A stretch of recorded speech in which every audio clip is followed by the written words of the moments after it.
ಸಾಮಾನ್ಯ ಬೆಳಗಿನ ಜಾವ ಬೇಗ ಈ ಡೆಲ್ಟಾ ವೇವ್ಸ್ ಹೋಗಿ ಥೀಟಾ ವೇವ್ಸ್ ಅಂತ ಆಗ್ತದೆ. ಆ ವೇವ್ ಸ್ವಲ್ಪ ದೊಡ್ಡದಾಗ್ತದೆ. ಈ ಸ್ವಲ್ಪ ದೊಡ್ಡದಾದ್ಮೇಲೆ ನಮಗೆ ಕನಸು ಬೀಳಲಿಕ್ಕೆ ಶುರುವಾಗ್ತದೆ. ನಮ್ಮ ಸ್ವಾಮಿಗಳು ಮಂಡ್ಯ ಜಿಲ್ಲೆಗೆ ಹೋಗಿದ್ರು. ಅಲ್ಲಿ ಒಬ್ಬರು ಮನೇಲಿ ನೀರಿಲ್ಲ, ಬಾವಿ ತೊಡಲಿಕ್ಕೆ ನೀರಿರಲಿಲ್ಲ. ಆಚೀಚೆ ಸುತ್ತಮುತ್ತ ಎಲ್ಲಿಯೂ ನೀರಿರಲಿಲ್ಲ. ಒಂದು 1000 ಫೀಟ್ ಅಡಿ ಹೋದ್ರೂ ನೀರಿರಲಿಲ್ಲ. ಸ್ವಾಮಿಗಳು ಮಂತ್ರಾಕ್ಷತೆ ಕೊಟ್ಟು ಇಂತಲ್ಲಿ ತೋಡಿ ಹೇಳಿದರು 10 ಫೀಟಿಗೆ ನೀರು ಬಂದಿದೆ. ಸೊ ಇದೆಲ್ಲ ಯಾಕೆ ಆಗ್ತದೆ ಕೇಳಿದರೆ, ಇದೆಲ್ಲ gamma waves, super brain waves ಅಂತ ಕರೀತಾರೆ. ನಾವೆಲ್ಲ ಈಗ ಒಂದು ವಿಷಯುಗದಲ್ಲಿದ್ದೇವೆ. ವಿಷಯುಗ ಅಂತ ಹೇಳಿದರೆ ನಾವು ತಗೊಳ್ಳುವ ಗಾಳಿ ವಿಷ, ಕುಡಿಯುವ ನೀರು ವಿಷ, ತಿನ್ನುವ ಆಹಾರ ವಿಷ. ಇದರಿಂದಾಗಿ ನಮ್ಮ ದೇಹದಲ್ಲಿ ವಿಷ ತುಂಬಿದೆ, ಮನಸ್ಸಿನಲ್ಲೂ ವಿಷ ತುಂಬಿದೆ. ತೇಜೋಮಯ ಮಂತ್ರ ಅಂತ ಹೇಳಿದರೆ ಯಾವುದು ಕೇಳಿದರೆ ಇದು ಗಾಯತ್ರಿಯೇ. ಭರ್ಗವ ದೇವಸ್ಯ ಧೀಮಹಿ. ಅತ್ಯಂತ ತೇಜಸ್ಸಿರುವ ಮಂತ್ರ ಯಾವುದು ಕೇಳಿದರೆ ಗಾಯತ್ರಿ ಮಂತ್ರ. ಈಗ ಸ್ತ್ರೀಯರು ಕೇಳ್ಬೋದು ನಮ್ಮ ಪರಿಸ್ಥಿತಿ ಏನು ಅಂತ. ಒಂದು 3 ರೀತಿಯಾದ ಒಂದು ವಿಚಾರವನ್ನು ಆಯುರ್ವೇದ ಹೇಳ್ತದೆ. ಏನು ಹೇಳಿದರೆ, ಒಂದು ಆನ್ನಿಕ ಪದ್ಧತಿ, ಎರಡನೇದು ಆಚಾರ ಪದ್ಧತಿ, ಮೂರನೇದು ಆಹಾರ ಪದ್ಧತಿ ಅಂತ. ಪ್ರತಿ ದಿವಸ ನಮ್ಮ ದಿನ ಹೇಗೆ ಶುರುವಾಗಬೇಕಂತ ಹೇಳಿದರೆ ಸ್ಮೃತ್ವಾ ವಿಷ್ಣು ಸಮುತ್ತಾಯ ಅಂತ ಹೇಳ್ತಾರೆ. ದೇವರ ಸ್ಮರಣೆಯೊಂದಿಗೆ ಸ್ಟಾರ್ಟ್ ಆಗಬೇಕಂತ. ನಾವು ಮಂತ್ರವನ್ನು ಬೆಳಿಗ್ಗೆ ಗಟ್ಟಿಯಾಗಿ ಹೇಳಬಾರ್ದು. ನಮ್ಮ ದಿನ ಶುರುವಾಗುವುದು ಸೂರ್ಯನ ಬೆಳಕಿಂದಲ್ಲ, ಚಂದ್ರನ ಬೆಳಕಿನಿಂದ ಶುರುವಾಗಬೇಕು. ಸೂರ್ಯನ ಬೆಳಕಿನಿಂದ ಯಾವತ್ತೂ ಶುರುವಾಗಬಾರ್ದು. ಸೂರ್ಯ ಎದ್ದ ಮೇಲೆ ನಾವು ಹೇಳುವಂಥದ್ದಲ್ಲ. ನಾವೆಲ್ಲ ಈಗ ಒಂದು ವಿಷಯುಗದಲ್ಲಿದ್ದೇವೆ.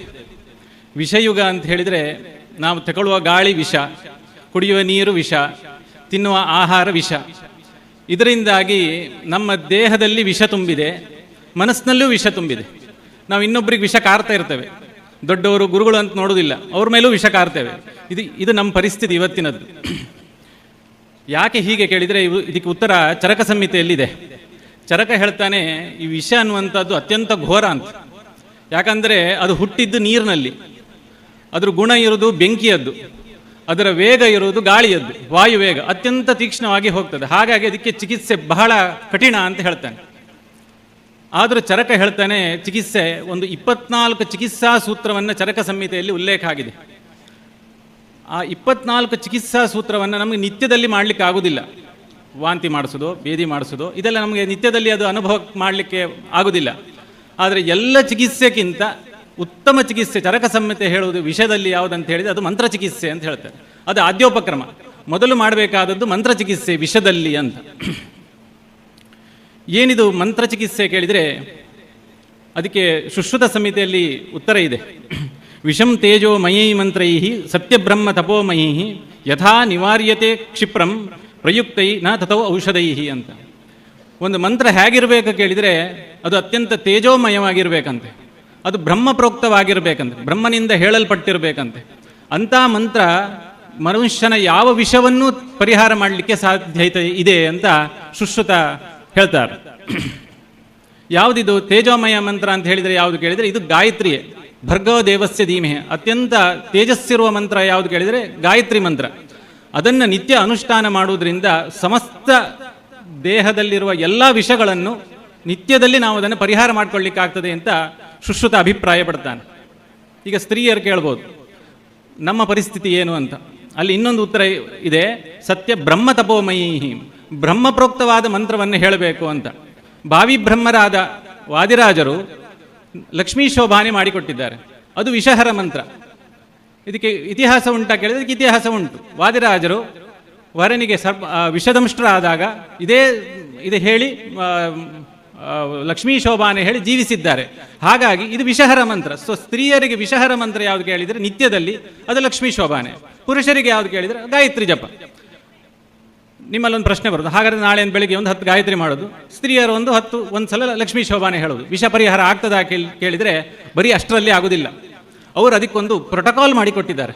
ಅದೇ ನಮ್ಮ ಆನ್ನಿಕ ಪದ್ಧತಿ ಅಂತ ಹೇಳಿದರೆ ಅದೇ. ಒಂದು 3 ರೀತಿಯಾದ ಒಂದು ವಿಚಾರವನ್ನು ಆಯುರ್ವೇದ ಹೇಳ್ತದೆ. ಏನು ಹೇಳಿದರೆ, ಒಂದು ಆನ್ನಿಕ ಪದ್ಧತಿ, ಎರಡನೇದು ಆಚಾರ ಪದ್ಧತಿ, ಮೂರನೇದು ಆಹಾರ ಪದ್ಧತಿ ಅಂತ. ಇದು 3 ಸಮಷ್ಟಿಯಲ್ಲಿ ನಾವು ನೋಡಿದಾಗ ಆವಾಗ ಅದು ಆ ಮಂತ್ರಗಳು ಅದು ವಿಷಹರ ಮಂತ್ರವಾಗಿ ಕೆಲಸ ಮಾಡ್ತದೆ ಅಂತ. ಏನಿದು ಆನ್ನಿಕ ಪದ್ಧತಿ ಕೇಳಿದರೆ, ಈ ಮಂತ್ರ ಉಚ್ಚಾರಣೆಯಿಂದ ದೇಹದಲ್ಲಿ ಶಕ್ತಿ ಜ್ಞಾನ ಬರ್ತದೆ, ಜ್ಞಾನದಿಂದ ಶಕ್ತಿ ಬರ್ತದೆ, ಆ ಶಕ್ತಿಯಿಂದ ವಿಷಹರ ಆಗ್ತದೆ ಅಂತ ಸುಶ್ರುತ ಹೇಳ್ತಾರೆ. ನಮಗೆ ಉಪನಿಷತ್ತಲ್ಲಿ ಒಂದು ವಾಕ್ಯ ಬರ್ತದೆ, ಹಿರಣ್ಮಯೇನ ಪಾತ್ರೇನ ಸತ್ಯಸ್ಯಾಭಿಹಿತಂ ಮುಖಂ ತತ್ವಂ ಪೂಷಣ್ ಅಪಾವೃಣು ಸತ್ಯಧರ್ಮಾಯ ದೃಷ್ಟಯೇ ಅಂತ ಹೇಳಿದರೆ, ಈ ಸೌರಮಂಡಲ ಏನಿದೆ ಅದೊಂದು ಚಿನ್ನದ ಪಾತ್ರೆ ಅಂತಿದೆ. ಅದರ ಒಳಗೆ ಭಗವಂತ ಸತ್ಯಸ್ವರೂಪನಾದ ಭಗವಂತ ಇದ್ದಾನೆ. ಅವನು ನಮಗೆ ಜ್ಞಾನಪ್ರದನಾಗಿದ್ದಾನೆ.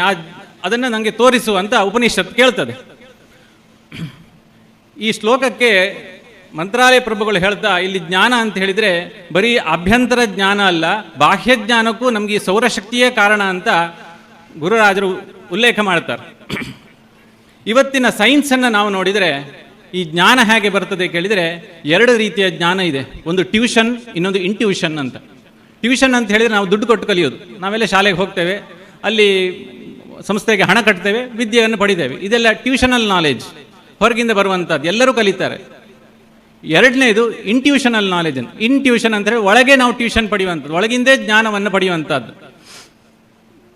ಅದಕ್ಕೆ ವಿಜ್ಞಾನ ಇವತ್ತು ಹೇಳ್ತದೆ ಗಟ್ ಫೀಲಿಂಗ್ ಅಂತ ಹೇಳ್ತಾರೆ, ಒಳಗಿನ ಅಂತಃಕರಣದ ಮಾತು ಅಂತ. ಉದಾಹರಣೆಗೆ ಹೇಳುವುದಾದರೆ, ಪರಮಪೂಜ್ಯ ವಿಶ್ವೋತ್ತಮ ತೀರ್ಥರು ನಮ್ಮ ಸ್ವಾಮಿಗಳಿಗೆ ದೀಕ್ಷೆ ಆದಾಗ ಹೇಳಿದ್ದಂತೆ, ರಾಜರು ಇವರನ್ನು ಮೆರೆಸ್ತಾರೆ ಅಂತ. ಅವರೇನು ಜಾತಕ ನೋಡಿ ಹೇಳಿದ್ದಲ್ಲ, ಅವರ ಒಳಗಿನ ಇಂಟ್ಯೂಷನ್ ಹೇಳಿದ್ದು, ಅವರ ಅದು ಇವತ್ತಿಗೂ ಸತ್ಯ ಆಗ್ತಾ ಇದೆ. ದಿಸ್ ಈಸ್ ಇಂಟ್ಯೂಷನಲ್ ನಾಲೆಜ್, ಅವರು ಶಾಲೆಗೆ ಹೋಗಿ ಕಲ್ತದ್ದಲ್ಲ. ಸೊ ಹಾಗಾಗಿ ಅನುಷ್ಠಾನದಿಂದ ಇಂಟ್ಯೂಷನಲ್ ನಾಲೆಜ್ ಯಾವತ್ತೂ ಹೊರಗೆ ಬರ್ತಾ ಇರ್ತದೆ. ಸೊ ನಾವು ಆ ಇಂಟ್ಯೂಷನಲ್ ನಾಲೆಜಿಗೋಸ್ಕರ ನಾವು ಪ್ರಯತ್ನ ಪಡಬೇಕು. ವಿಜ್ಞಾನ ಹೇಳ್ತದೆ ಈ ಇಂಟ್ಯೂಷನಲ್ ನಾಲೆಜಿಂದ ಏನು ಬರ್ತದೆ ಕೇಳಿದರೆ ಎನರ್ಜಿ ಬರ್ತದೆ, ಶಕ್ತಿ ಬರ್ತದೆ. ಆ ಶಕ್ತಿಯಿಂದ ದೇಹದ ರೋಗಗಳೆಲ್ಲ ಸರಿ ಆಗ್ತದೆ ಅಂತ ವಿಜ್ಞಾನ ಹೇಳ್ತದೆ. ಏನಿದು ಶಕ್ತಿ ಕೇಳಿದರೆ ವಿಜ್ಞಾನ ಹೇಳ್ತದೆ ಕೆಪಾಸಿಟಿ ಟು ವರ್ಕ್. ನೀವೆಲ್ಲ ಫಿಸಿಕ್ಸಲ್ಲಿ ಕಲ್ತಿರ್ತೀರಿ, ಕೆಲಸ ಮಾಡುವ ಸಾಮರ್ಥ್ಯಕ್ಕೆ ಎನರ್ಜಿ ಅಂತ ಕರೀತಾರೆ. ಅದನ್ನೇ ನಾವು ತತ್ವನ್ಯಾಸದಲ್ಲಿ ಹೇಳೋದು, ಪರಾಯ ಶಕ್ತ್ಯಾತ್ಮನೆ ಲಕ್ಷ್ಮೀನಾರಾಯಣ. ಫಸ್ಟಿಗೆ ಶಕ್ತಿ ಸ್ವರೂಪನಾದ ಭಗವಂತನನ್ನು ನಾವು ಚಿಂತನೆ ಮಾಡ್ತೇವೆ, ಅದು ಎನರ್ಜಿ ಫಾರ್ಮ್. ಸ್ಲೈಡ್ ಚೇಂಜ್ ಮಾಡಿ, ನೆಕ್ಸ್ಟ್ ಸ್ಲೈಡ್ ಹಾಕಿ. ನೆಕ್ಸ್ಟ್, ಈ ಎನರ್ಜಿ ಅನ್ನುವಂಥದ್ದು 2 ರೀತಿಯಲ್ಲಿದೆ. ಒಂದು ಫಿಷನ್ ಎನರ್ಜಿ, ಮತ್ತೊಂದು ಫ್ಯೂಷನ್ ಎನರ್ಜಿ ಅಂತ. ಫಿಷನ್ ಎನರ್ಜಿ ಅಂತ ಹೇಳಿದರೆ ಏನು ಗೊತ್ತುಂಟಾ? ಈಗ ನೀವು ಉಪವಾಸ ಮಾಡಿರ್ತೀರಿ, ತಲೆಗೆ ಏನು ಹೋಗೋದೇ ಇಲ್ಲ, ನಮಗೆ ಜ್ಞಾನ ಬರೋದೇ ಇಲ್ಲ ಅವತ್ತು. ಯಾಕೆ? ಉಪವಾಸ ಮಾಡಿರ್ತೇವೆ, ನಮಗೆ ಎನರ್ಜಿ ಇರುವುದಿಲ್ಲ. ಅದೇ ದ್ವಾದಶಿ ದಿವಸ ಪ್ರಸಾದ ತಗೊಂಡ ನಂತರ ಇಮಿಡಿಯೇಟ್ಲಿ ನಮಗೆ ಎನರ್ಜಿ ಬರ್ತದೆ. ಅಂದರೆ ಒಂದು ಅಣುಗಳು ತುಂಡು ತುಂಡು ತುಂಡು ಆದಾಗ ದೇಹದಿಂದ ಶಕ್ತಿ ಬಿಡುಗಡೆ ಆಗ್ತದೆ, ಅದು ಫಿಷನ್ ಎನರ್ಜಿ. First one. ಒಂದು ಪಟಾಕಿ ಇದೆ, ಅದಕ್ಕೆ ಬೆಂಕಿ ಕೊಡ್ತೀರಿ, ಬೆಂಕಿ ಕೊಟ್ಕೊಳ್ಳೋ ಆ ಗಂಧಕ ಹೊಟ್ಟಿ ಹೋಗ್ತದೆ, ಆವಾಗ ಪುಡಿ ಆಗ್ತದೆ, ಎನರ್ಜಿ ಹೊರಗೆ ಬರ್ತದೆ, ಶಕ್ತಿ ಹೊರಗೆ ಬರ್ತದೆ, ಅದು ಫಿಷನ್ ಎನರ್ಜಿ. ಆ ಶಕ್ತಿ ಬರ್ತದೆ. ನಾವು ಆಹಾರದಿಂದ ಶಕ್ತಿ ಬರುವಂಥದ್ದೆಲ್ಲ ಏನಿದೆ ಅದು ಫಿಷನ್ ಎನರ್ಜಿ, ತಿಂದ ಕೂಡಲೇ ಶಕ್ತಿ ಬರುವಂಥದ್ದು. ಎರಡನೇದು ಬಹಳ ಮುಖ್ಯ, ಫ್ಯೂಷನ್ ಎನರ್ಜಿ ಅಂತ. ಫ್ಯೂಷನ್ ಎನರ್ಜಿ ಅಂತ ಹೇಳಿದರೆ 2 ಬೇರೆ ಬೇರೆ ಇರುವ ಅಣುಗಳು ಬಲಾತ್ಕಾರವಾಗಿ ಕೂಡಿದಾಗ ಅತ್ಯಂತ ಎನರ್ಜಿ ಬರ್ತದೆ, ಅದು ಫ್ಯೂಷನ್ ಎನರ್ಜಿ ಅಂತ ಕರೀತಾರೆ ಅದನ್ನು. ಈ ಸೂರ್ಯಮಂಡಲದಲ್ಲಿ ಆಗುವ ಪ್ರಕ್ರಿಯೆ ಇದೆ. ಅದೇನಾಗ್ತದೆ ಅಂತ ಹೇಳಿ, ಸೂರ್ಯಮಂಡಲದಲ್ಲಿ ವಿಜ್ಞಾನ ನೋಡಿದರೆ ಹೈಡ್ರೋಜನ್ ಅಣುಗಳಿರ್ತವೆ. 2 ಹೈಡ್ರೋಜನ್ ಅಣುಗಳು ಬಲಾತ್ಕಾರವಾಗಿ ಕೂಡಿ ಒಂದು ಹೀಲಿಯಂ ಅನ್ನುವ ಅಣು ಆದಾಗ ಅತ್ಯಂತ ಶಕ್ತಿ ಬಿಡುಗಡೆ ಆಗ್ತದೆ. ಅದಕ್ಕೆ ಫ್ಯೂಷನಲ್ ಎನರ್ಜಿ ಅಂತ ಕರೀತಾರೆ. ನೀವು ಕೇಳ್ಬೋದು, ಸೂರ್ಯಮಂಡಲದಲ್ಲಿ ನಾರಾಯಣ ಇದ್ದಾನೆ, ನೀವು ಹೈಡ್ರೋಜನ್ ಹೇಳ್ತೀರಾ ಕೇಳಿದರೆ, ಹೈಡ್ರೋಜನ್ ನಾರಾಯಣ 2 ಒಂದೇ. ಹೈಡ್ರಾ ಅಂತ ಹೇಳಿದರೆ ನೀರು, ಜನ್ ಅಥವಾ ಜೆನಿಸ್ ಅಂತ ಹೇಳಿದರೆ ಕ್ರಿಯೇಟರ್, ಸೃಷ್ಟಿಕರ್ತ ಅಂತ. ಹೈಡ್ರೋಜನ್ ಅಂತ ಹೇಳಿದರೆ ಆ ಶಬ್ದದ ಮೂಲ ಅರ್ಥನೇ ಹೇಳಿದರೆ ನೀರಿನ ಸೃಷ್ಟಿಕರ್ತ ಅಂತ ಆಗ್ತದೆ. ಸೊ ನಾರಾಯಣ ಅಂತ ಹೇಳಿದ್ರೆ ಏನು? ನಾರಹ ಆಪಹ ತೇಷಾಮಯ ನಮ್ಮ ಆಶ್ರಯ ನಾರಾಯಣ. ಹಾಗಾಗಿ ಸೂರ್ಯಮಂಡಲದಲ್ಲಿರುವುದು ನಾರಾಯಣ ಅಂತ ಹೇಳಿದರೆ ಹಿಂದಿನವರದನ್ನು ನಾರಾಯಣ ಅಂತ ಕರೆದ್ರು, ಈಗಿನ ವಿಜ್ಞಾನಿಗಳದನ್ನು ಹೈಡ್ರೋಜನ್ನಿಂದಾಗಿ ಎನರ್ಜಿ ಬರ್ತದೆ ಅಂತ. ನಮ್ಮ ನಿತ್ಯಾನುಷ್ಠಾನದಲ್ಲಿ ನಾವು ಏನು ಮಾಡ್ತಾ ಇದ್ದೇವೆ, ಈ ಎನರ್ಜಿಯನ್ನೇ ನಾವು ಪಡೆಯುವಂಥದ್ದು. ಫ್ಯೂಷನಲ್ ಎನರ್ಜಿ ನಮ್ಮ ದೇಹಕ್ಕೆ ತುಂಬ ಮುಖ್ಯ. ಫಿಷನ್ ಎನರ್ಜಿ ನಮಗೆ ಬೇಡ ಅಂದ್ರೂ ನಾವು ಆಹಾರ ತಗೊಳ್ತೇವೆ, ನಮ್ಮ ಶಕ್ತಿ ಬರ್ತಾನೆ ಇರ್ತದೆ. ಬಟ್ ಅದರಿಂದ ನಮ್ಗೆ ಇನ್ನಷ್ಟು ರೋಗವೇ ಉತ್ಪತ್ತಿ ಆಗ್ತದೆ ಹೊರತು ರೋಗ ಪರಿಹಾರ ಆಗೋದಿಲ್ಲ. ರೋಗ ಪರಿಹಾರ ಆಗಬೇಕಾದ್ರೆ ನಮ್ಗೆ ಆ ಫ್ಯೂಷನಲ್ ಎನರ್ಜಿ ಬೇಕು. ಆ 2 ಅಣುಗಳು ಪರಸ್ಪರ ಕೂಡಿದಾಗ ಏನು ಶಕ್ತಿ ಬಿಡುಗಡೆ ಆಗ್ತದೆ ಅದು ನಮಗೆ ಸಿಗ್ತದೆ. ಅದು ಹೇಗೆ ಸಿಗ್ತದೆ ಕೇಳ್ಬೋದು. ವಿಜ್ಞಾನ ಏನು ಹೇಳ್ತದೆ ಕೇಳಿದರೆ, ಎನರ್ಜಿ ಕೆನಾಟ್ ಬಿ ಕ್ರಿಯೇಟೆಡ್ ನಾರ್ ಬಿ ಡಿಸ್ಟ್ರಾಯ್ಡ್ ಅಂತ. ಶಕ್ತಿಯನ್ನು ನೀವು ಸೃಷ್ಟಿಸಲಿಕ್ಕೂ ಸಾಧ್ಯ ಇಲ್ಲ, ನಾಶ ಮಾಡಲಿಕ್ಕೂ ಸಾಧ್ಯ ಇಲ್ಲ. ಶಕ್ತಿಯನ್ನು ಟ್ರಾನ್ಸ್ಫರ್ ಮಾಡ್ಬೋದು, ಒಂದು ಶಕ್ತಿಯಿಂದ ಇನ್ನೊಂದು ಶಕ್ತಿಗೆ ಟ್ರಾನ್ಸ್ಫರ್ ಮಾಡ್ಬೋದು. ಉದಾಹರಣೆಗೆ ನಿಮ್ಮ ಮನೆಯಲ್ಲಿ ಕರೆಂಟ್ ಬಂದರೆ ಆ ಕರೆಂಟ್ ಫ್ಯಾನಿಗೆ ಹೋದರೆ ಗಾಳಿ ಬರ್ತದೆ, ದೀಪಕ್ಕೆ ಹೋದರೆ ಲೈಟ್ ಬರ್ತದೆ, ಎ ಸಿಗೆ ಹೋದರೆ ಕೂಲ್ ಆಗ್ತದೆ. ಇರುವುದು ಒಂದೇ ಎನರ್ಜಿ, ಕರೆಂಟ್ ಎನರ್ಜಿ. ಅದರಿಂದ ಬೇರೆ ಬೇರೆ ಫಾರ್ಮ್ಸ್ ಬರ್ತದೆ.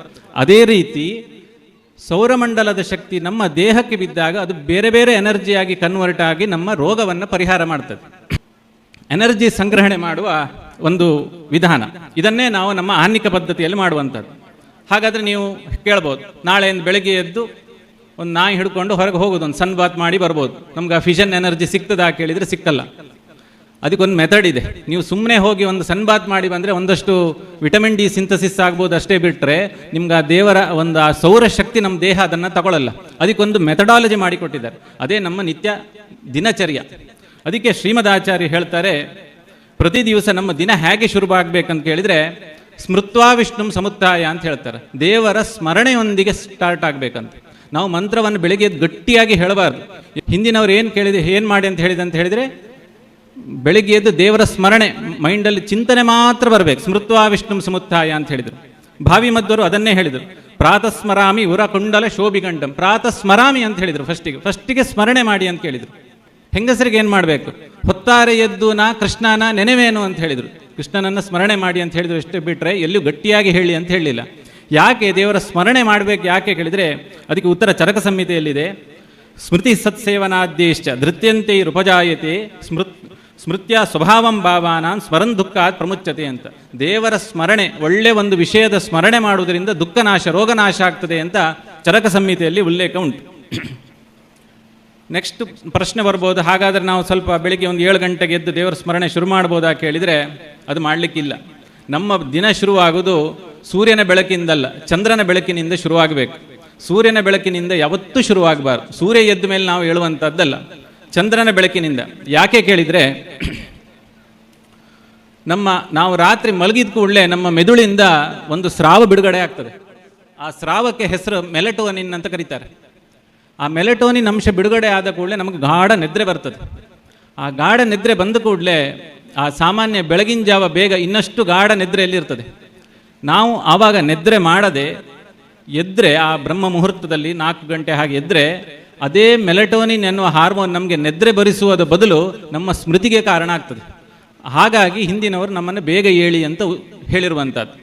ಯಾಕೆ ಕೇಳಿದರೆ ನಮ್ಮ ಮೆದುಳಿಂದ ಕೆಲವು ತರಂಗಗಳು ಬಿಡುಗಡೆ ಆಗ್ತವೆ. ತುರಂಗ ವದನ ದೇವರಿಂದ ತರಂಗ ಬಿಡುಗಡೆ ಆಗ್ತದೆ. ಏನಿದು ತರಂಗ ಕೇಳಿದರೆ ಇದಕ್ಕೆ ವಿಜ್ಞಾನ ಬ್ರೇನ್ ವೇವ್ಸ್ ಅಂತ ಕರೀತಾರೆ. ಉದಾಹರಣೆಗೆ ನಾವು ಮಲಗಿದಾಗ ನಮ್ಮ ಮೆದುಳಿನಿಂದ ಒಂದು ಸಣ್ಣ ಗಾಢ ನಿದ್ರೆಯಲ್ಲಿದ್ದಾಗ ಒಂದು ಸಣ್ಣ ತರಂಗ ಬಿಡುಗಡೆ ಆಗ್ತದೆ. ಅದಕ್ಕೆ ಡೆಲ್ಟಾ ವೇವ್ಸ್ ಅಂತ ಕರೀತೇವೆ. ಕೆಳಗಿರುವಂಥದ್ದು ಡೆಲ್ಟಾ ವೇವ್ಸ್. ಹಿಂದಿನವರು ಇದನ್ನು ಪ್ರಾಜ್ಞರೂಪಿ ಭಗವಂತ ಮಾಡುವ ಕ್ರಿಯೆ ಅಂತ ಕರೆದರು. ಸಾಮಾನ್ಯ ಬೆಳಗಿನ ಜಾವ ಬೇಗ ಈ ಡೆಲ್ಟಾ ವೇವ್ಸ್ ಹೋಗಿ ಥೀಟಾ ವೇವ್ಸ್ ಅಂತ ಆಗ್ತದೆ. ಆ ವೇವ್ ಸ್ವಲ್ಪ ದೊಡ್ಡದಾಗ್ತದೆ. ಈ ಸ್ವಲ್ಪ ದೊಡ್ಡದಾದ್ಕೊಂಡು ನಮಗೆ ಕನಸು ಬೀಳಲಿಕ್ಕೆ ಶುರುವಾಗ್ತದೆ. ಬೆಳಗಿನ ಜಾವ ಸಾಮಾನ್ಯ 3-3:30 ಹಾಗೆ ತುಂಬ ಕನಸು ಬೀಳುವ ಸಾಧ್ಯತೆ ಇರ್ತದೆ. ಈ ಕನಸು ಬೀಳಲಿಕ್ಕೆ ಕಾರಣ ಥೀಟಾ ವೇವ್ಸ್ ಅಂತ ಕರೀತಾರೆ. ಅದಕ್ಕೆ ಹಿಂದಿನವರು ತೇಜಸ ನಾಮಕ ಭಗವಂತನ ವ್ಯಾಪಾರ ಇದು ಅಂತ ಕರೆದ್ರು. ನಂತರ ನಾವು ಎದ್ದು ಕೂಡಲೇ ಮೆದುಳಿಂದ ಬಿಡುಗಡೆ ಆಗುವ ತರಂಗಕ್ಕೆ ಆಲ್ಫಾ ವೇವ್ಸ್ ಅಂತ ಕರೀತಾರೆ. ಅದಕ್ಕೆ ಮೇಲಿರುವಂಥದ್ದು ಸ್ವಲ್ಪ ದೊಡ್ಡ ತರಂಗಗಳು. ಈ ಆಲ್ಫಾ ವೇವ್ಸೇ ತುಂಬ ಇಂಪಾರ್ಟೆಂಟ್. ನಮ್ಮ ಮೆದುಳನ್ನು ರಕ್ಷಣೆ ಮಾಡುವಂಥದ್ದು ಆಲ್ಫಾ ವೇವ್ಸ್. ಸಣ್ಣ ತರಂಗಗಳು ಬಿಡುಗಡೆ ಆಗ್ತದೆ. ನೀವು ಬೆಳಗ್ಗೆ ಎದ್ದು ಉದಯರಾಗ ಹೇಳಿದರೆ ಅಥವಾ ಸಣ್ಣ ಸ್ಮರಣೆ ಮಾಡಿದರೆ ಅಥವಾ ಗಾಯತ್ರಿ ಜಪಕ್ಕೋ ಅನುಷ್ಠಾನಕ್ಕೋ ಕೂತ್ರೆ ಈ ಆಲ್ಫಾ ವೇವ್ಸ್ ಅನ್ನುವಂಥದ್ದು ಪ್ರಮೋಟ್ ಆಗ್ತದೆ. ಇದು ವಿಶ್ವನಾಮಕ ಭಗವಂತನ ಫಸ್ಟ್ ಅಂತ. ಅದ್ರ ಬದಲು ನಾವು ಬೆಳಗ್ಗೆ ಎದ್ದು ಸಡನ್ನಾಗಿ ಮೊಬೈಲ್ ನೋಡೋದು, ಸ್ಟ್ರೈನ್ ಆಗುವಂಥದ್ದು, ಕಣ್ಣಿಗೆ ಮಾಡುವಂಥದ್ದು ನೋಡಿದರೆ ಆಲ್ಫಾ ವೇವ್ಸ್ ಅನ್ನೋದು ಸ್ಕಿಪ್ ಆಗ್ತದೆ, ಡೈರೆಕ್ಟ್ ಬೀಟಾ ವೇವ್ಸಿಗೆ ಹೋಗ್ತದೆ. ಬೀಟಾ ವೇವ್ಸ್ ಅಂತೇಳಿ ಬ್ರೈನ್ ಸ್ವಲ್ಪ ಫಾಸ್ಟಾಗಿ ವರ್ಕ್ ಮಾಡ್ತದೆ. ಉದಾಹರಣೆಗೆ ನಾವು ಕೆಲಸಕ್ಕೆ ಹೋಗ್ತೇವೆ, ಆಫೀಸಿಗೆ ಹೋಗ್ತೇವೆ, ಬ್ಯಾಂಕಿಗೆ ಹೋಗ್ತೇವೆ, ವ್ಯವಹಾರ ಮಾಡ್ತೇವೆ, ಅವಾಗೆಲ್ಲ ವರ್ಕ್ ಆಗುವ ವೇವ್ಸ್ ಬೀಟಾ ವೇವ್ಸ್. ಆ ಬೀಟಾ ವೇವ್ಸ್ ಸರಿ ವರ್ಕ್ ಆಗಬೇಕಾದ್ರಕ್ಕಿಂತ ಮುಂಚೆ ನಾವು ಬೆಳಗ್ಗೆ ನಮ್ಮ ಆಲ್ಫಾ ವೇವ್ಸನ್ನು ಸರಿ ಮಾಡ್ಕೊಳ್ಬೇಕು, ಅದನ್ನು ಸ್ಟೇಬಲ್ ಮಾಡ್ಕೊಳ್ಬೇಕು. ಆವಾಗ ಮಾತ್ರ ಬೀಟಾ ವೇವ್ಸ್ ಅನ್ನೋದು ಪರ್ಫೆಕ್ಟಾಗಿ ನಡೀತದೆ. ಸೊ ಹಾಗಾಗಿ ಬೆಳಗ್ಗೆ ಎದ್ದು ಅನುಷ್ಠಾನ ಸಂಧ್ಯಾವಂದನೆ ಮಾಡಬೇಕು ಅಂತ ಹೇಳುವ ವಿಚಾರ ಯಾಕಂದರೆ ಪ್ರಮೋಟಿಂಗ್ ದ ಆಲ್ಫಾ ವೇವ್ಸ್. ಆವಾಗ ಅದು ಮುಂದಿನದಕ್ಕೆ ಹೆಲ್ಪ್ ಆಗ್ತದೆ. ಇದಿಷ್ಟ ಆದ ನಂತರ ಕೊನೆಯದ್ದು ಗಾಮಾ ವೇವ್ಸ್ ಅಂತ ಹೇಳ್ತಾರೆ. ಇದಕ್ಕೆ ಸೂಪರ್ ಬ್ರೈನ್ ವೇವ್ಸ್ ಅಂತ ಕರೀತಾರೆ. ಮೆದುಳು ಕೆಲವು ಸಲ ಅತ್ಯಂತ ಚುರುಕಾಗಿ ಕೆಲಸ ಮಾಡ್ತದೆ, ಭಾರಿ ಚುರುಕು. ಇದು ನಮ್ಮಂಥವ್ರಿಗೆ ಆಗೋದಿಲ್ಲ, ಸ್ವಾಮಿಗಳಂಥವ್ರಿಗೆ ಆಗುತ್ತೆ. ನಮಗೆಲ್ಲ ತುಂಬ ಕಮ್ಮಿ ಇದೆ. ಯಾಕಂತ ಹೇಳಿದರೆ ಅದು ಅದಕ್ಕೆ ಹಿಂದಿನವರು ತುರಿಯಾವಸ್ಥೆ ಅಂತ ಕರೆದ್ರು. ಅವರು ತುರಿಯಾಶ್ರಮದಲ್ಲಿರೋರಲ್ಲ.